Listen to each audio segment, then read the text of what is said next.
Hello, good morning. कैसे हैं आप सभी? कक्षा 10 में हमारा टॉपिक चल रहा है मेंडल्स के नियम। और पहला नियम मैंने आपको क्लियर करा दिया है। पहला नियम था हमारा प्रभाविता का नियम।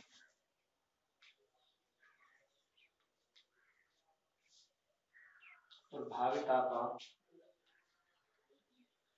नियम। दूसरा नियम है पृथक्करण का नियम। पृथक्करण का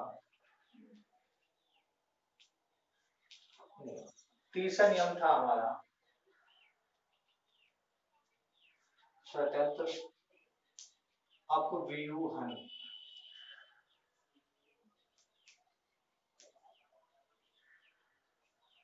का नियम। ठीक है। तो पहला नियम जो है वो क्या, लॉ ऑफ डोमिनेंस होता है। दूसरा लॉ ऑफ सेग्रीगेशन और तीसरा लॉ ऑफ इंडिपेंडेंस होता है। तो पहले नियम की बात करी हमने आपको पहले नियम में मेंडल ने बताया था कि प्रभावी लक्षण अप्रभावी को छुपा लेता है। ठीक है। और पहले पीढ़ी में हमारे कौन से प्लांट आए थे? जब हमने कैपिटल टी और स्मॉल टी का आपस में क्रॉस कराया था, तो कैपिटल टी स्मॉल टी यानी कि हाइब्रिड प्लांट या प्रभावी लक्षण वाले पौधे प्राप्त हुए थे। क्योंकि कैपिटल टी क्या है? प्रभावी लक्षण है। तो टी ने बड़े टी ने छोटे टी को छुपा दिया, या प्रभावी लक्षण है अप्रभावी को छुपा दिया। ये वाली बातें की थी। तो आज का जो हमारा जो नियम है वो पृथक्करण का नियम है, जिसे युग्मकों की शुद्धता का नियम भी कहते हैं। जिसे युग्मकों की शुद्धता का नियम भी कहते हैं। तो बाकी को मैं रफ कर देता हूँ, इसी नियम को रखते हैं। आज सेकेंड लॉ है मेंडल का, युग्मकों की शुद्धता का नियम या प्रभाविता का। देखिएगा, अब इसमें करा क्या था मेंडल ने, जो पहली पीढ़ी से प्राप्त, यदि आप लिखना चाहें तो इसकी डेफिनेशन या इसको डिफाइन करना चाहें, कैसे लिखेंगे कि इस नियम के अंतर्गत मेंडल ने पहली पीढ़ी या F1 पीढ़ी से प्राप्त पौधों का आपस में संकरण कराया, और संकरण कराने के बाद जो यानी कि संतति प्राप्त हुई वो विभिन्न लक्षणों वाली थी। यानी कि विभिन्न लक्षण कैसे थे उसमें, कि शुद्ध युग्मक, या ये कह सकते हैं कि जो संतति प्राप्त हुई थी उसमें युग्मकों का पृथक्करण हो गया था। ठीक है। पृथक्करण का मतलब अलग अलग होना। पृथक का मतलब होता है अलग अलग होना। तो पृथक्करण कैसे हो गया था कि शुद्ध युग्मक अलग हो गए थे और अशुद्ध युग्मक अलग हो गए थे। तो इसको ग्राफ के द्वारा मैं बताऊंगा आपको अभी कि किस तरह से ग्राफ बनाया था। तो सबसे पहले हम क्या करेंगे, पहले F1 पीढ़ी बनानी पड़ेगी हमें, उसके बाद F2 पीढ़ी बनाएंगे। तो F1 पीढ़ी में क्या करना पड़ेगा, मैंने आपको बताया था कि यहाँ पे क्या थे हमारे शुद्ध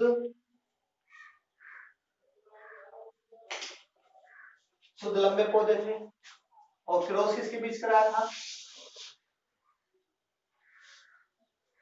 शुद्ध बोने।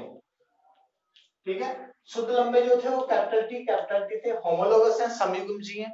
ये कैसे? स्मॉल टी ये भी होमोलोगस है, ये भी समयुग्मजी है। ठीक है। तो जब दोनों होमोलोगस है, दोनों में से मैंने एक एक गैमेट्स को ले लिया, युग्मक को लेने के बाद में यहाँ पे क्या है, कैपिटल टी स्मॉल टी। यहाँ पे हम लिख सकते हैं F1 पीढ़ी या F1 जनरेशन। तो F1 जनरेशन में कैसे प्लांट आए हमारे? प्रभावी लक्षण वाले, यानी कि संकर लंबे पौधे।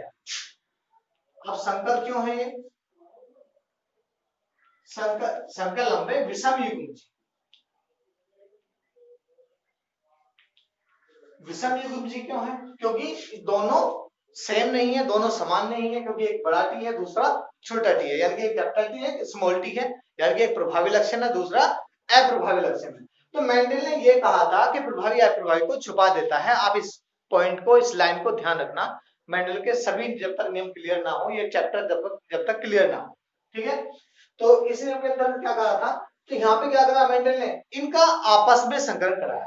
तो आपस में संकरण कराया तो कौन सी जनरेशन आ गई? F2 पीढ़ी। सेकंड जनरेशन आई F2 पीढ़ी। तो F2 पीढ़ी में जो आपस में संकरण कराया, तो एक तरफ मेल रखे, मेल प्लांट रखे, और दूसरी साइड में फीमेल प्लांट। ठीक है। आपस में capital T cross capital T. अब देखिए दोनों कैसे हैं, हेटेरोलोगस है, यानी कि विषम युग्मजी प्लांट है दोनों। तो दोनों को हमने क्या किया, अलग कर दिया। जैसे पहले हम रेखा चित्र बनाते आए हैं, उसी के अकॉर्डिंग करना। तो capital T small T, capital T small T. Clear? अब हम यहां से चलते हैं इस युग्मक को हम जो दूसरा प्लांट है फीमेल प्लांट है हमारा जो अपोजिट है उसके युग्मक के साथ कॉन्जुगेट कराते हैं यानी कि मिलाते हैं। तो देखिए यहां से चले और दूसरी युग्मक के पास गए तो दोनों को मिला के लिख देते हैं कैपिटल टी कैपिटल टी। यहां से चले तो इसको लिख दिया, जिसके पास गए उसको लिख दिया। क्लियर? अब जब इसका इसके साथ क्रॉस करा दिया तो ये प्लांट बचा।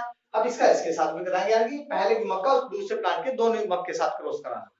तो यहां से आगे चले थोड़े और किसके पास है स्मॉल टी के पास। तो पहला कैपिटल टी, ये चीज आपको ध्यान रखनी होगी कि पहले प्रभावी लक्षण लिखा जाएगा उसके बाद अप्रभावी लक्षण लिखा जाएगा। तो मैंने कैपिटल टी और स्मॉल टी। क्लियर? अब यहां से चले, अभी इस प्लांट इस युग्मक का इन दोनों के साथ क्रॉस हो चुका है, दो प्लांट आ चुके हैं। ठीक है? अब बचा ये वाला युग्मक, इस वाले युग्मक का क्रॉस हम इसके साथ कराएंगे जब यहां से चले और पहले वाले प्लांट के साथ। तो मैंने आपको बताया कि पहले कैपिटल टी और फिर उसके बाद स्मॉल टी आएगा। क्लियर? फिर आगे चले सेम वही प्रोसीजर, स्मॉल टी किसके पास गए स्मॉल टी के पास, तो दोनों स्मॉल टी आए। देखिए 1 2 3 4 प्लांट आए हमारे। तो देखिए ये प्लांट एक है, ये दोनों प्लांट सेम है, ये दो प्लांट है, ये एक ये एक। क्लियर? ये चीज क्लियर होगी। अब इसके अनुपात की बात करें यदि हम इन पौधों में यानी कि किस प्रकार के अनुपात प्राप्त हुआ इन पौधों में, देखिएगा अनुपात की बात करें तो सबसे पहले हम फिनोटाइप अनुपात क्या करते हैं।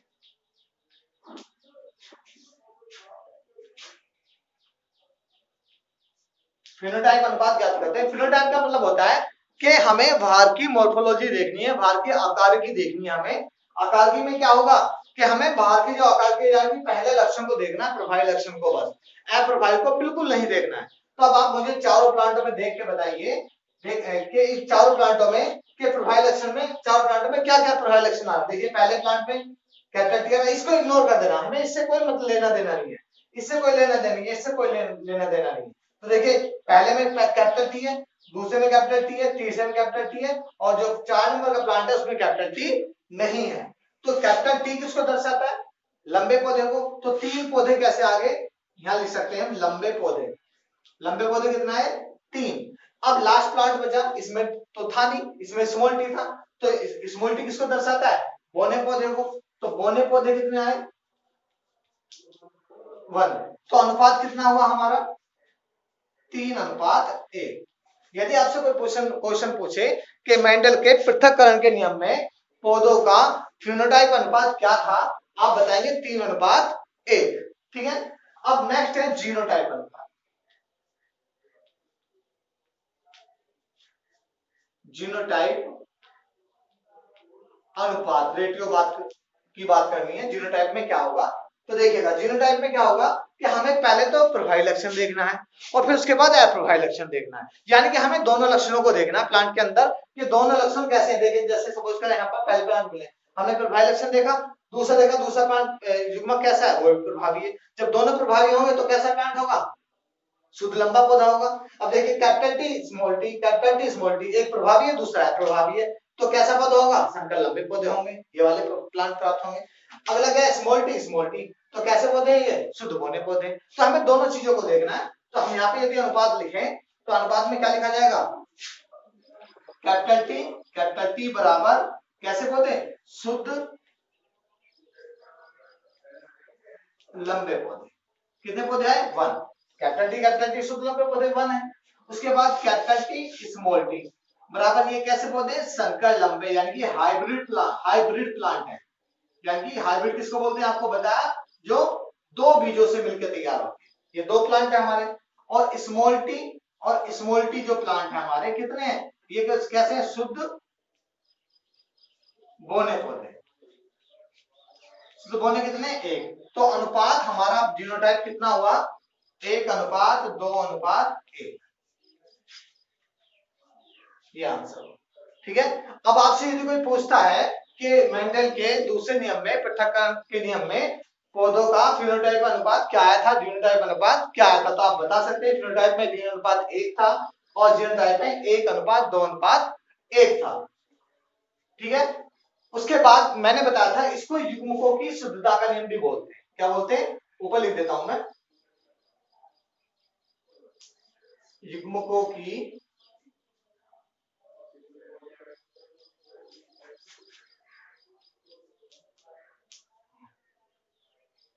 शुद्धता का नियम भी बोलते हैं, ये इंग्लिश में बोलते हैं लॉ ऑफ